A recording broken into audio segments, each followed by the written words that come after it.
Huge shout out to Capcom for sending me the remasters of Resident Evil 1, 2, and 3 for today's review video. Just as a disclaimer, Capcom did not see the contents of this review before its release. Horror has a home in the thrill of the chase, the discovery of a chilling story, and characters we play as. Resident Evil 1, 2, and 3 hold not just a bounty of nostalgia, but are titles that have cemented themselves in gaming history as horror staples. This series inspired an entire genre of survival horror games such as The Evil Within and Outlast, even inspiring some indie titles such as The Deepest Sleep and Crow Country, just to name a couple. The Resident Evil series birthed survival horror in its entire note-checking, zombie-moaning glory. Throughout my time playing the remasters, I had a reoccurring thought about the remakes. Now, with Resident Evil 1 Remake being the first game I ever played, I found that playing through the first, from 1996, and then playing to the halfway points of 2 and 3 now, these games are much like a trust fall. You just have to have faith that you'll be caught and that things will see itself through to the end. What's going on, you guys? It's your Huggable Hipster here, and welcome back to the channel. In today's video, I'm going to be discussing the remasters of Resident Evil 1, 2, and 3. Coming back to the Spencer Mansion feels like I've been away at school for a semester, arriving home to a place that welcomed me with open arms and love bites from zombies. It's both incredible and hilarious to watch the live action cutscenes, the way video was edited in the late 90s, and how the narrative design was performed through the voice acting. The controls were easy to map out and configure. This goes for the remaster of 2 and 3 as well, and the puzzles held a certain charm to them that carried across all 3 remasters. With Resident Evil 1, this was one of the first games that gave us a true suspenseful survival horror experience, and when the remake of this title released, it not only raised expectations from companies in what was to be expected, but it also paved a way for the possibilities of what gaming could and would become. Let's take the series and the remaster for the time period in which it came out in. The 90s was continuing the age of exploration in gaming, creating something fun for the consumers to play. We can't possibly review a game from 1996 in the same lens that we review a game that just came out in 2024. It wouldn't be a genuine discussion. There are so many ways that Shinji Mikami and his team, I'm assuming, wanted to approach Resident Evil 1, but because of the lack of sophistication of computers and technology and what could be done at the time, it limited the way games were crafted from a creative and technological standpoint. So when we look at games like the Resident Evil series in the 90s, let's appreciate how much they were able to manage with the technology available. Some of the main things I noticed in this game were just how much has changed in the remake. The remake implemented so much substance that added meat to what Resident Evil 1 is. Like Lisa Trevor, Crimson Heads, each room having its own specific music to fit the ambiance. And lest we not forget multiple rooms even in just the mining area alone, which was so the mining area in the first game was so limited in what it had. I was actually going back to one of the rooms and I thought, oh, I'm gonna have to put like the same number into like the wheelie cog thing and then insert it. No, that was just an area that didn't work. There's also multiple changes to the voice acting and the dialogue and scripts that were written for the original game. They changed the wording of it in the remake. Let's look at it from the angle of a rough draft. The 1996 version was the skeleton of the project that had yet to take form. When the remake came into existence, it defined what a remake should look like. While yes, there are imperfect things about the remake, no title will ever be a perfect game, the overall way that the remake was approached honored the original game and what its core message was to the player. Survive, find the truth, and exist in the moments that seem fleeting. I remember watching my niece at 6 years old playing Resident Evil 2 and 3, and this was right after I had finished playing Resident Evil 1 Remake in 2003. Seeing her giggle every time Claire died built a core memory within me that was worrying, albeit, but also gave me the first sense of community in gaming that I ever experienced. I never got to finish Resident Evil 2 when I was younger. I always saw her play it and I would play a little bit of it myself, but never really finished it. Same goes for Resident Evil 3.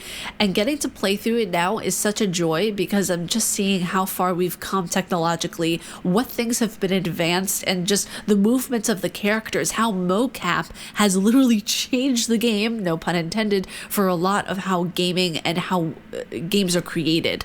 Getting to hear the original dialogue and compare it to the remake and see how the world of Raccoon City looked and how everything played out is fascinating. Playing through the entirety of the remake and comparing it to the original makes the process of both playing and reviewing these titles interesting, because what I think of the remakes now as a result have changed entirely. I remember playing through the remake of 2 and thought, whoa, this is absolutely amazing, and the remakes of 2 and 3 are technically my first experiences with them, because while yes, I played through bits and pieces of 2 and 3 when I was younger, I never finished them.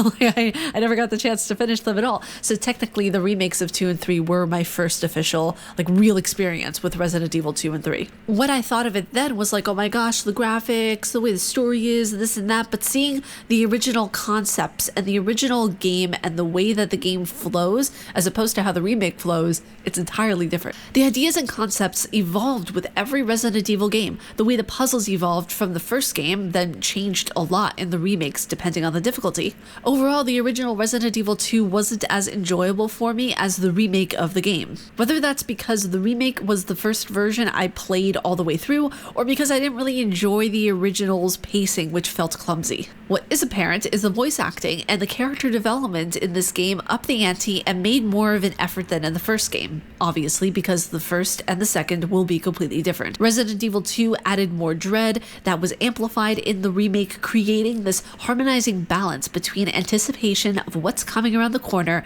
and the possibility of a space with the first aid a mere moments away. Seeing how different stories evolved from Claire to Leon was fun, even though I knew the outcome. The original somehow seemed to surprise me when I least expected it, be it in the voice lines that was in the original and not in the remake, or a scene that might have been cut. Comparing the originals and the remakes are fun and shocking at the same time that I still can't believe how far we've come in technology, narrative design, and music composition. I also want to take this time to say rest in peace to Paul Haddad, the original voice of Leon Kennedy. I wish there was just some way that I could contact Leon Kennedy and just ask him what it was like, his first day on the job at RPD. Well, no, I can't actually talk to Leon Kennedy because he is indeed a fictional character. I can talk to the person who voices his character, Nick Apostolides.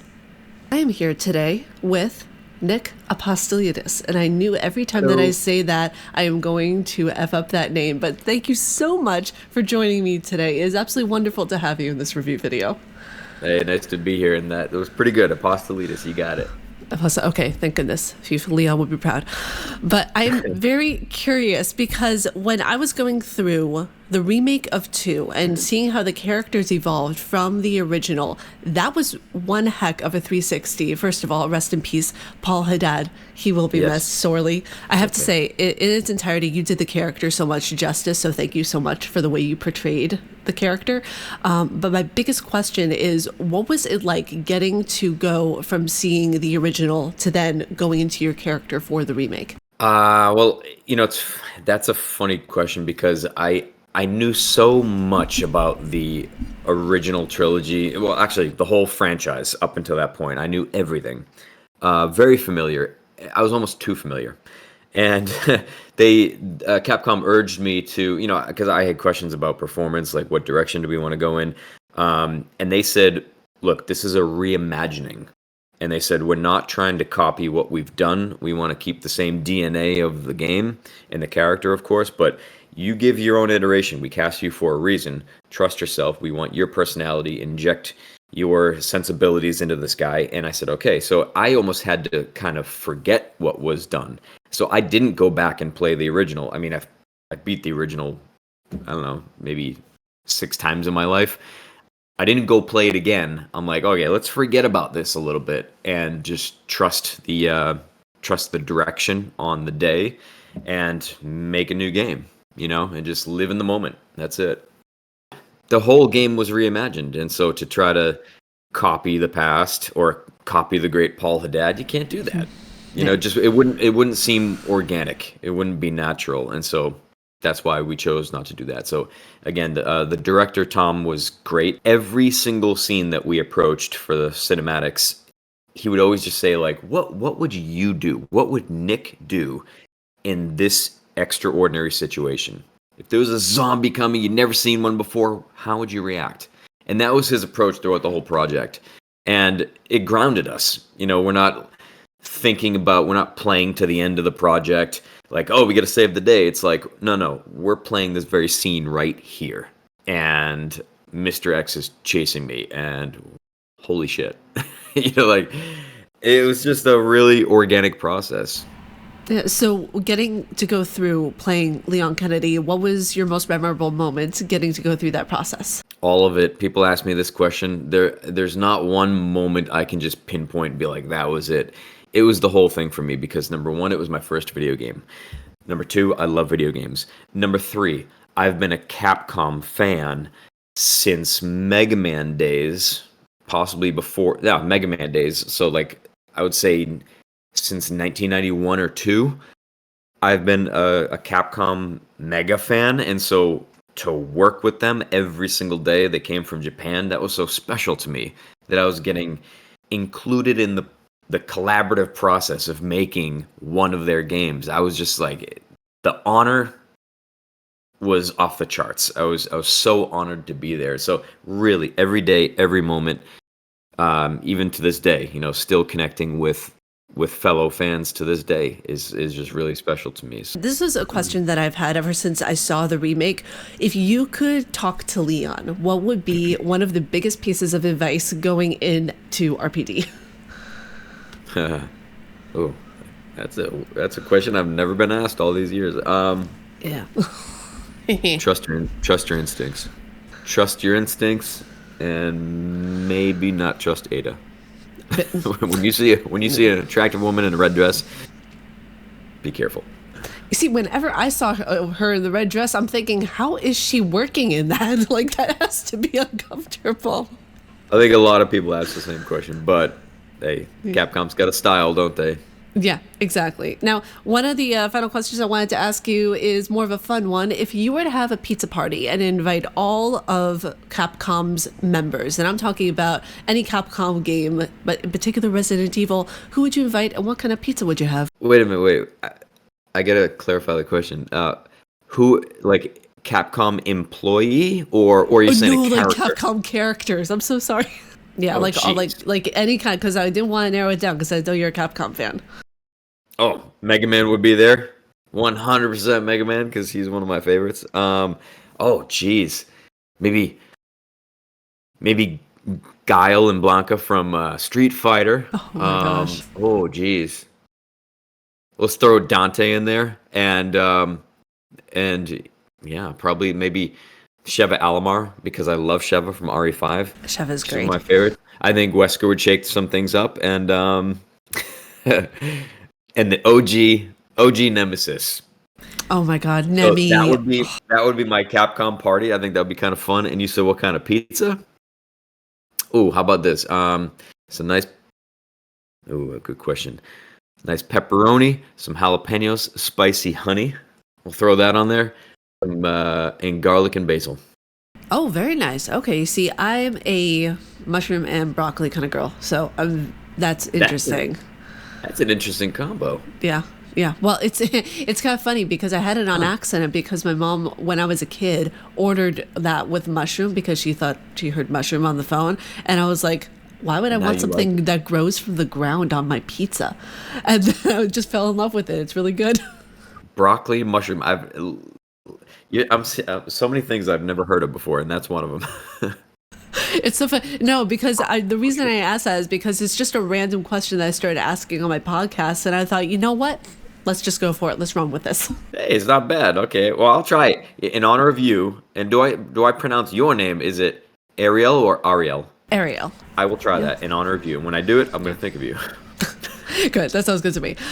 When you think of the character Leon and you were going through his role, trying to encompass him in your own way, what was the one thing that really stuck out to you about his character that you wanted to keep from the old character? Like, I know that you said that you were allowed to make it your own, but if there's something from the older character that you wanted to keep there, what was it? Leon always struck me as, like, in all of his iterations, he struck me as an altruistic person, where he had a good heart.